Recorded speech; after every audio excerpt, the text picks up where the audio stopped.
জীবনে সব কিছুর অভাব হলেও একমাত্র কষ্টের কোনো অভাব হয় না। আসসালামু আলাইকুম এভরিওয়ান, সবাই কেমন আছেন? আজকে করব হচ্ছে চিকেন ফ্রাই। তো সেটার জন্য আমি চিকেন ফ্রাই মেরিনেট করে নিয়েছি, আর এখানে ময়দার সাথে লবণ মিক্সার করে আমি চিকেন ফ্রাইটা ভালো করে পানিতে ভিজিয়ে ভিজিয়ে চুবিয়ে চুবিয়ে পুর দিয়ে নিচ্ছি, যাতে করে চিকেন ফ্রাইটা মুড়মুড়ে হয়। তো আমি কিভাবে করছি সেটা আপনাদের মাঝে শেয়ার করলাম। তো আপনারা খুব সহজে এটা বাসায় বানিয়ে ফেলতে পারবেন। এটা বানানো খুবই সহজ। আমার অলরেডি অনেকগুলো বানানো ডান।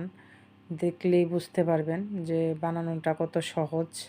আমি খুব সহজে এটা বানিয়ে ফেলেছি। এখন এগুলো আমি কড়াইতে ভেজে নিব। এই যে কড়াইতে ভাজতে অলরেডি বসিয়ে দিয়েছি। এগুলো ভাজা হয়ে গেলে আমি আমার বাচ্চা দলকে খেতে দিব, কারণ বাচ্চা দল অধীর আগ্রহে বসে আছে কখন খাবে।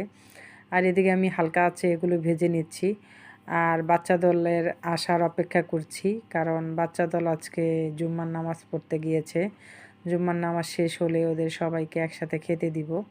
তো ভিডিওটি ভালো লাগলে লাইক কমেন্ট শেয়ার দিবেন, পাশে থাকবেন। Thanks for